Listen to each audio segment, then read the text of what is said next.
back to From the Petty Corner. I'm your host, Petty, and today I have Robert Trujillo here with me today, and we're going to be recapping Road at the Title, Season 3, Episode 4. Welcome to the corner. I'm so excited to have you here. Thank you for having me. It's good to be here. Of course, I'm so excited to get your insight because you've been here since basically day one, and you are a coach on this season, and it's just nice to get that inside information, I guess you would say. Yeah, for sure. And like I got a ton, like a lot of people they don't get to see like the behind the scenes or the leading up to the matches, you know what I mean? So it's kind of cool myself just to recap on all that, kind of relive it. Yeah, and you get to watch all that stuff live because those live events are awesome. It's so much better than Yeah, for watching it at sure. home. Okay, so I just have to ask you because, they did the whole lightweight tournament. Is it weird coaching these guys coming in that you're going to have to potentially face in the future? It's weird, but at the same time, it's kind of cool, because I get to see them from like they're the where they very first started to where they get when I do coach them, and I get to see everything they're bringing to the table for me, But at the same time, I do want to coach them to be the best versions of themselves possible, because me being a competitor myself, I want to face the best of the best. I don't want to half-ass their training, and get like a weaker version of them. I want to train them really well, and I want like the best version of themselves facing me. Yeah, I love it. Because I feel like a lot of people, it'd be super awkward because you're literally training them to face you. So, like, you're giving them your technique and the kind of things that you do. So, but you have a positive attitude about it. So, I love it. Um, Yeah. Do you have any? I mean, I know you can't share too much, but any insight that you want to share on, I guess, this season so far? So far, I mean, the season's it's been great. I've been loving the way they capture these guys, these back guys' backgrounds. Leading up, to show that these guys have their own personal lives too. Other than everything with Power Slap. And a lot of great matches. I know this season for sure had the most knockouts out of any season. So definitely more to come. We've already seen a lot, and it's just been a great season so far, and I'm excited to see the rest. Yeah, I love it. Okay, so who do you think is the pettiest person on this season? Pettiest first. It has to be, and it's funny. It has to be James Seekman. He's a heavyweight, and it's just, he's. It's funny. I said on the show he was a character, and at first I was like, this guy's kind of weird, but then getting to know him, he's actually a really cool guy. He's just really driven, but he's for sure petty because he wants to face everyone, which is cool, like should be the mindset you want, but he's for sure the pettiest on the season. I love it. Yeah, and he's antagonizing everybody in his weight class right Yeah, now.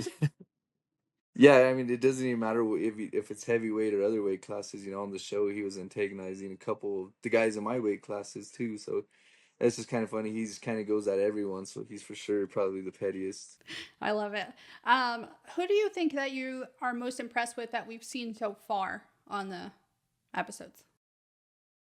That we've seen so far, I definitely have to go with McGregor, and which is awesome because he's my weight class, and he impresses me the most because he did get put down from a couple of hits, but he was able to get back up and land some great power and get a good knockout, and super excited with him, because like I said, I've been looking for someone who's gonna help me, legitimize the 155 class, and if it's anyone, he's looked really good so far. Josh Rivera's looked really good so far.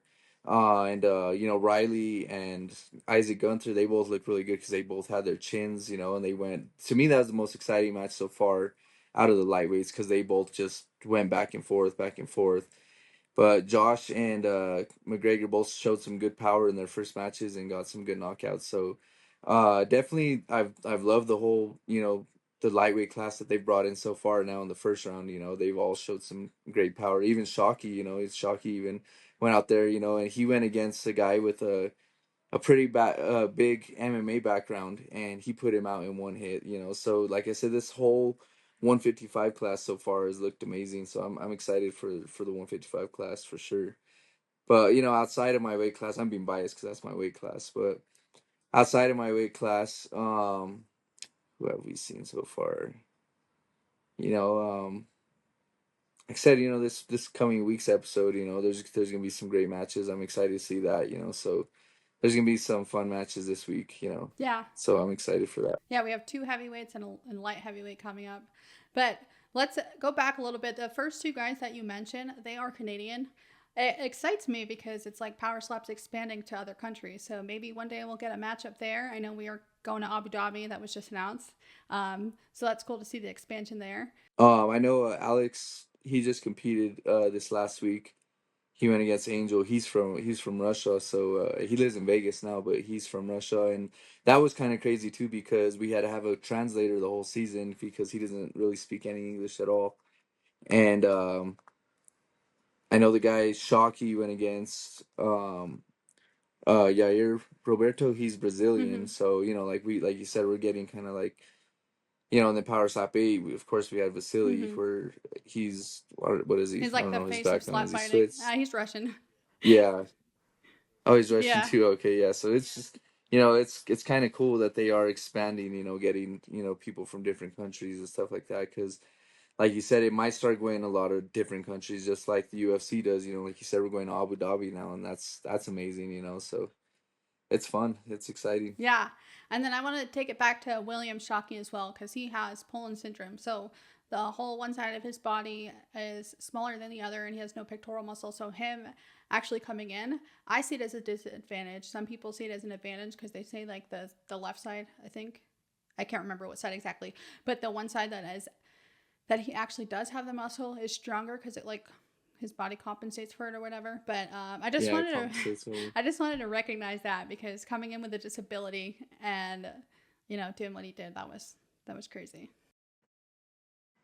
Yeah, no, it's awesome. Like and I knew he didn't have the pec. Whenever we first were scouting him out, I knew he didn't, but I didn't really know too much else until he was on my team, and getting to know a little bit about him, and like the struggles he had growing up, but he made the best of it. He also trains MMA too, and he's made the best of what he could, and I tell him, like you said, it could be based on people's opinions, but I tell him, I'm like, bro, I said you need to use all your power on that side, and it showed obviously in his first match, so it's definitely awesome that he did come in with that disability and he shined through it. Yeah, I love it. I can't wait to see more of him. So then going to this week's episode, the lightweight qualifiers are over. We did finally get to see inside the house. We did see some pettiness. And then we got to Angel's match against Safarov. Safarov. They did get rowdy in the match, in the face off. And then in their match, it was probably one of the most entertaining matches. I would say, from my Yeah. personal opinion, just because they just kept going back and forth. They were knocking each other down, and then I love Turp Daddy's commenting. USA all Oh day. yeah. He's just always like yelling some wild stuff. I also want to recognize too that you guys are completely polar opposite coaching styles. You're calm, cool, and collected, and he's the hype man, rowdy, and the people on both of your teams, like they matched your energies perfectly. I felt like so the guys on your side were Yeah. more like calm, and then his guys were mostly rowdy, maybe just feeding off the energy. But yeah, it worked great. Yeah, and it was definitely like that, like all season, and even like the president, at the time of Slap, he was like, he's like, you're each other's yin and yang, like you guys go perfectly together, even though you guys have two different coaching styles, because me and Turp were real good friends, so we would definitely we'd go at it, Turp would be loud, I'd have my guys, play the calm, cool, collect this side, and it was a wild season all around, but after every single match, after every time we do something, me and Turp would sit there and we shake hands, we'd laugh and talk about it, and it was just cool, I think that's what brought a lot of excitement and energy to this season, like season one was cool, I'm biased, to me it's still my favorite season because I was on season one. Season two, I think it was probably a lot more awkward for a lot of the athletes because the coaches legit had beef against each other, so they probably felt like, oh, I can't really talk to these guys because my coach doesn't like his coach, and I think with our guys, they knew that me and Turp were friends, you know. So they're, you know, a lot of the guys were even building relationships for with guys from the opposite team, you know, in the house. So I thought that was pretty cool. Yeah, that's awesome. And they can take something from both of you guys too. So I think it was cool that they did that.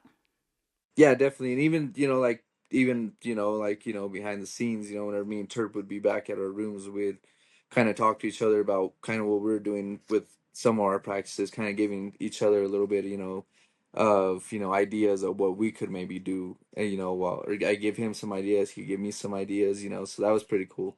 Yeah, I love it. Um, and then we have the next match, which was Tyler Gross and Rod Alavi. Rod ended that match in the second round with a knockout. He did knock Tyler down in the first round, and then he ate the second slap. So I was super impressed with him, and I was actually surprised by him because he was on your team, right? Yeah. And he had like a little bit more of a showman personality. So Yeah. I felt like he was. No, he Oh god. he was definitely a character. Like like when I first met him, you know, like in his little thing, he was saying that it was in his little portfolio, you know, with his bio, it was saying that he met Gandhi, I think, or something like that, and talked to Gandhi, and he said he climbed Mount Everest, and just, you know, all these crazy things, you know, and just talking to him, you know, because I was like, I know he's a character, but he happened to be a really cool, you know, down to earth guy, you know, he's that's just who he is, his personality, you know, and we talked about it. I told him I love climbing mountains. I said, but I never done Mount Everest, and he said that he actually climbed to base camp. He didn't make it to the top, you know, because you have to have all kinds of extra gear and precautionary measures, you know, to actually do that, you know. But he said he made it to the base camp, and yeah, no, I was super impressed with him. I was super impressed with him. He was one of those guys, you know, and I would encourage a lot of my guys not to go on one, you know, but a lot of guys they want to go on one because I think they feel like it makes them look a little cooler if like, oh, I just went up there and hit this dude first slap and knocked him out, you know, and he kind of hurt his shoulder a little bit because he went on one, kind of hurt his shoulder, and I think it's because he hit a little off the mark because Tyler had a real big beard, you know, and you know, Tyler had some great power. Tyler hit him really hard, and Rod ate that, so it was cool. And you know, I kind of coached him up in the corner. And I said, try to go on two this time. I said he has a big beard. I said feel out where you're gonna hit him. I said it's kind of hard to hit, you know, exactly on one, especially with the beard that big, you know. So he felt him out. He went on two his next one. He put him down. So it was cool, you know. It felt like really good for me from a coaching standpoint because I just literally told him there in the corner. I said, "Let's go on two," you know, and it showed as he went and put it on display, you know. So it was really cool. Yeah, I love it. I can't wait to see more of him too. He's probably Yeah, he's definitely he's cool. I'm excited to see more of him too in the show. yeah. And then the last match of the episode was James Stonier and Cody Harashnik. They're both returning strikers, and Cody unfortunately fouled out, but he did a good job of eating the slap from James. But yeah, I would like to see both of them back. I know we saw James on 2 and 4, and I think Cody was on the qualifier. But yeah, what did you think of their matchup and their performances that you saw from them? I was really impressed with Cody because you know, on the very first qualifiers, you know, I was there, you know, it's kind of scary. Poor he actually didn't even get a chance to display his power because he went to me, he went against a guy who I think probably could have been heavyweight champ, but he had all kinds of other issues going on in his life that kind of just he ended up having to get kicked out the show, all kinds of things like that. And he went against, like I said, this guy Mitchell Sipe. He probably would have been heavyweight champion, you know, because he competed on the Ultimate Fighter. He had a pretty crazy MMA background, and Cody went against him, and he got put out on the first hit. So coming back and this time actually getting to display his power, I was really impressed with it. Unfortunately, his hits were just a tad bit low, and they called him for clubs on both. And you know, hats off to Stonier because he was able to eat both of those, and they're both like really hard hits, you know, and you know, it was a good match. Like you said, I definitely want to see more of both of them. You know, because Stonier, he's a big dude for the heavyweight class. I know he competed at super heavyweight once, so he's a really good big guy for heavyweight, and I excited to see him back in. And Cody, you know, he has a few things to work on, but I think he'll be good for the heavyweight division as well. Yeah. Do you think the nerves could have got to Cody? Because maybe like okay, like he was in the qualifier and now he finally got a chance to come back. Do you think nerves played a little bit into that for him? Yeah, I definitely think some nerves got to him because he went against a really big guy his first match, and he didn't get a hit first. And this match he was going against another really big guy, and the two competitors they didn't know, these two guys they didn't know who was gonna hit first until they actually got up there. So I think he might have had a little bit of nerves coming towards him, and I think that's might have would have been what it was, because like I said, he said he was practicing real hard. He was doing good at training and everything like that. And like I said, he was just a little off the mark. Maybe Stonier's height might have affected that as well, because like I said, Stonier is the tallest guy on the roster, and he hit him like I said just a little low both times. So might have been nerves, might have been the height, but he for sure just has a few things to work on to dial in. Yeah, I love it. I can't wait to see him come back because I think he deserves it, and I would like to Yeah, see more of him. And then we have next week, um, Dale Miner and versus Darren Godfrey. That's a heavyweight match. Wes Mina and James Sykman. That's another heavyweight match. And then we have a light heavyweight, Luke Simons and Cesar Gonzalez. So I'm excited to see that because heavyweight matches, light heavyweight matches, they're all exciting to watch. And I've yeah, heard some great things about these that guys. one's gonna be exciting. So Dale Minner and Darren, they're actually a Oh, middleweight middleweight. My match. bad. Yeah, and so that's another one from a different country. Godfrey, he's from New England, I'm pretty sure. Yeah, so he's a Brit, I think. Yeah, for sure. So I think so. That's another one that we had from a different country on the show. And that's a second time So back, too, that's right? pretty cool. Yeah, so he was actually here at the very first ever qualifiers. That's whenever him and I first met, and he showed awesome power at the qualifiers. He put his guy out at the qualifiers, but he got called for a club, so he got disqualified that match. And I think he had something happen as to why he couldn't come back and try out for season one. So being that he was here, trying out for season two, I think that's super awesome. Or season three, I mean, I'm sorry. Yeah. And then you being a contestant and now coach, do you have any advice that you can offer someone that's wanting to join Power Slap or get onto Road to the Title? Yeah, like I said, I think just going for it, sending them, you got to have a personality, like of course, myself, I play the cool guy, just the calm guy, but not too much people do that, like that's generally my personality, and I carry it well, but some guys they just don't got like that. You got to show your actual personality. Some guys ain't super crazy like Ryan Phillips, and when they try to act like that, then it looks super corny, so you got to find who you really are, and you got to go display that, and then you also got to bring some power, that you got to bring some power. um like I said, apply, they're still looking around. Apply on powerslap.com, and just when you do come, give it everything you got. This is a great opportunity that's growing and growing, and it's changing some people's lives, so don't look at it as just a joke or something that you think's gonna happen, because I've had personally some friends who applied, and I told him I could get him on because I'm gonna be a head coach, and one of them took it for granted, and he blew it off, and now he texts me all the time. He's like, "Damn, I could have been on the show," and I'm like, "Bro, don't even text me." Like you fucked that chance up, Yeah, that ship So has sailed. like I said, definitely, take the opportunity if it's open to you.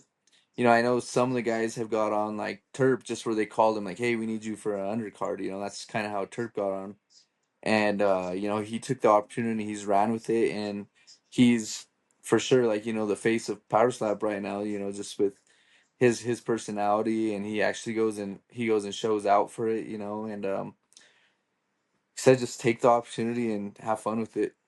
I love it. I have no experience as a striker, but I will say watch some tapes because I feel like I know a lot about your guys' techniques and stuff just from watching, your matches and the reality series.